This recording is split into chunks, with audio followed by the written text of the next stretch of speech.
ജോസൂട്ടി ജോസൂട്ടി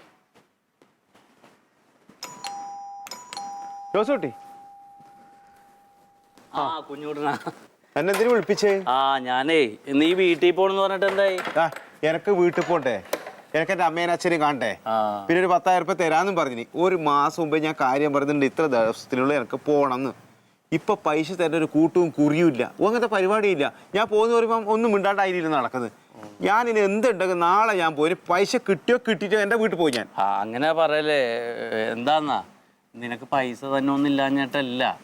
ഇപ്പൊ നാട് നമുക്ക് എല്ലാവർക്കും വലുതാണ്, അവനവന്റെ നാട് വലുതാണ്, നാട്ടിൽ പോകണം, അമ്മനെ കാണണം. പക്ഷെ ഒരു കൈത്തൊഴിൽ ചെയ്യണവനോട് സംബന്ധിച്ചിടത്തോളം അവന്റെ തൊഴിലിടമാണ് ഏറ്റവും വലുത്.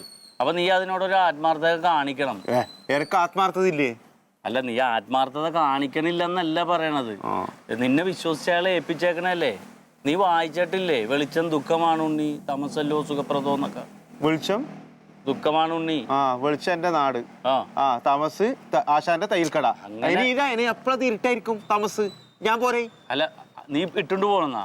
ഞാൻ ഇരുട്ടാക്കി പോവും. അതെ, നിന്നോട് പറയട്ടെ, എന്താന്നറിയോ, നിനക്ക് തരാൻ വേണ്ടി 10,000 രൂപ റെഡി ക്യാഷ് പരീക്ക വെച്ചോണ്ടിരുന്നാണ് എനിക്കറിയാം. തന്നിട്ട് എനിക്ക് തരാനായിട്ട് അത് അതിന്റെ ഇടക്കുന്ന് പോയില്ലേ?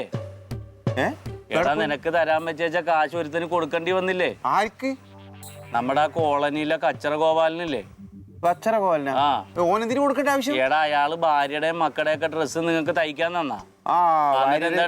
ചുരിദാറും പിന്നെ 2-3 കുടുക്ക് മാറിപ്പോയി, ഒന്ന് ടൈറ്റ് ആയി പോയി. പ്രശ്നമൊന്നുമില്ലേ? അയാൾക്ക് കല്യാണത്തിന് പോകാനും പറ്റില്ല, ഇടാനും പറ്റിയില്ല. ആ കല്യാണം ആയെന്ന് ഇടാൻ പറ്റിട്ട് പിന്നിടാലോ. എടാ, പിന്നെ ഇടാൻ പറ്റില്ല. അയാൾ ആ ഡ്രസ്സൊക്കെ ആയിട്ട് തയ്ച്ചത് ശരിയായില്ല എന്ന് പറഞ്ഞ് നീ ഇല്ലാത്തപ്പോ കടയിൽ വന്ന് ആ തയ്യൽ മെഷീനും തല്ലിപ്പൊളിച്ച് നിന്റെ ആശാനെയും തല്ലിയിട്ടാ പോയത്. ഞാൻ പിന്നെ നിനക്ക് തരാൻ വെച്ചാണ് 10,000 രൂപ കൊടുത്തിട്ടാണ് സെറ്റിൽ ചെയ്തത്. അയ്യോ, നിന്റെ ആശാന്റെ ഒരു ആത്മാർത്ഥത കാരണം നിന്നോട് പറയാഞ്ഞതാണിത്. എന്നോട് ഒന്നും പറഞ്ഞില്ല. അതാണ് ഒരു വാക്ക് പറയണ്ടെന്ന് ആശാൻ.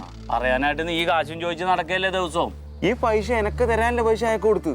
എടാ, നീ കാരണമല്ല അയാൾക്ക് തല്ലുകൊണ്ടത്. അയ്യോ, ഞാൻ കാരണം. അത് നിന്നോട് പറഞ്ഞില്ലല്ലോ അയാള്. ആശാൻ.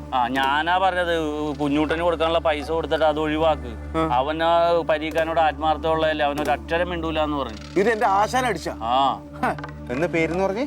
പേര് പരീക്കുട്ടി, റഷ്യ ടൈലേഴ്സ്. അതെന്റെ ആശാൻ. ആശാന്റെ തച്ചോന്റെ പേര്. അത് കോളനിയിലെ കച്ചറ ഗോപാലനടാ. കച്ചറ ഗോപാലൻ? നീ ഞാൻ അവിടെ പോയി പ്രശ്നമൊന്നും ഉണ്ടാക്കണ്ട കേട്ടോ, ചോദിക്കാനും നിൽക്കണ്ട. ഓൻ കച്ചറ, ഞാൻ എന്റെ അപ്പുറത്തെ കച്ചറയാണ്. നോക്കാം.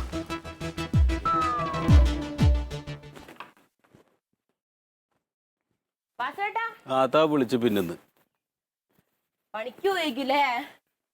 പിന്നെ പണിക്കല്ലാണ്ട് പിന്നെ എന്തിനാണ് ഞാൻ ഈ സജ്ജി തൂക്കി പോണത്?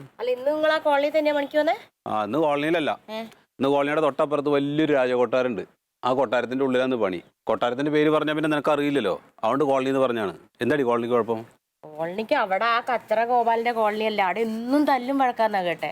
ഞാൻ തല്ലും വഴക്കുണ്ടാക്കാൻ പോവല്ലോ, ഞാൻ പണിയാൻ വേണ്ടി പോവല്ലേ. നിങ്ങൾ തല്ലും വഴക്കുണ്ടാക്കാൻ പോകുന്നല്ല പറഞ്ഞത്, അതാ കച്ചറ ഗോപാലൻ നേരം അവിടെ എപ്പോഴും അടിയും ബഹളും. അപ്പൊ അങ്ങനത്തെ ഒരു ഏരിയയിൽ പോണോന്ന് വിചാരിച്ച് ചോദിച്ചതാ. ഈ വീട്ടിന്റെ ഉള്ളിൽ തേരാപാര നടക്കണം, നിനക്ക് എങ്ങനെയാടി ഗോപാലൻ കച്ചറയാണെന്നുള്ള കാര്യം അറിയണ്?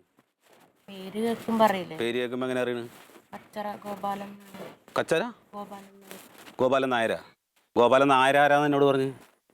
ഗോപാലൻ നായരാണ്. ഒന്ന് വിട്ടേക്ക്, ഞാൻ നിങ്ങളൊരു പണിക്ക് പോകുമ്പോ എന്തേലും ചോദിക്കണ്ടേന്ന് വിചാരിച്ച് ചോദിച്ചത്. നിങ്ങൾ പോയിക്കോ, പണിക്ക് പോയിക്കോ. നീ എന്തിനാ വിളിച്ചത് പറ? ഇപ്പൊ വിളിച്ച് നിർത്തിയാ എന്തിനാന്ന്? വെറുതെ വിളിച്ചതാ വാസേട്ടാ. എന്താ ഇവിടുന്ന് ഒന്ന് ഇങ്ങോട്ട് പിടുത്തം പെടണ്ടേ? അല്ല, എന്തായി കുഞ്ഞോട്ടന്റെ കാര്യം?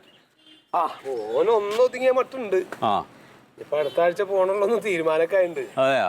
നമ്മുടെ ജോസുട്ടി പ്രയോഗിച്ച ചെറിയൊരു പൊടിക്കൈ ചെറുതായിട്ടൊന്നും ഏറ്റിട്ടുണ്ട്. ഇനിയിപ്പൊ അടുത്ത ആഴ്ച പോകണല്ലോന്നൊക്കെ ഉള്ള തീരുമാനമായി. അപ്പൊ അതുവരെ ആയി. അതിനുള്ളിൽ ഇനിയിപ്പോ റസിയ കുട്ടീനെ ഒന്ന് ഒതുക്കി കൂട്ടി ചാലിലെറിയണം. അല്ല, ഒന്ന് ഒതുക്കി കൂട്ടി കയ്യിൽ പിടിക്കണം. കുറച്ച് കായ് വസൂലാക്കണല്ലോ ആ പൈച്ചറയിന്ന്. അത് എളുപ്പല്ലേ? അസലായിട്ടാണ് പുകഴ്ത്തിയാ മതി. പുകഴ്ത്തല് വീഴാത്ത ഒരു പെണ്ണുമില്ല. എന്നാ പുകഴ്ത്തിയ ട്രാക്കിൽ വീഴാത്തൊരു പെണ്ണുണ്ട്, അതാണ് റസിയ. ആണ് എന്റെ പ്രശ്നം. അപ്പൊ അങ്ങനെയാണെങ്കിൽ വേറൊരു ഐഡിയ ഉണ്ട്. എന്താണ്? അതായത് 24 മണിക്കൂർ നീ ഇവിടെ ഇങ്ങനെ ചടഞ്ഞു കൂടി ഇരിക്കണോണ്ടാണ് നിന്റെ ഒരു വിലയില്ലാത്തത്. എന്റെ മാതിരി പണിക്ക് പോയിട്ട് 10 ഉറുപ്പ്യ കയ്യിലുണ്ട് എന്ന് പറഞ്ഞു കഴിഞ്ഞാൽ ഏത് പെണ്ണിനും വില ഉണ്ടാവൂടോ. പണിക്ക് പോവാ നോക്ക്. വെറുതെ ടൈലറാണ് പറഞ്ഞു.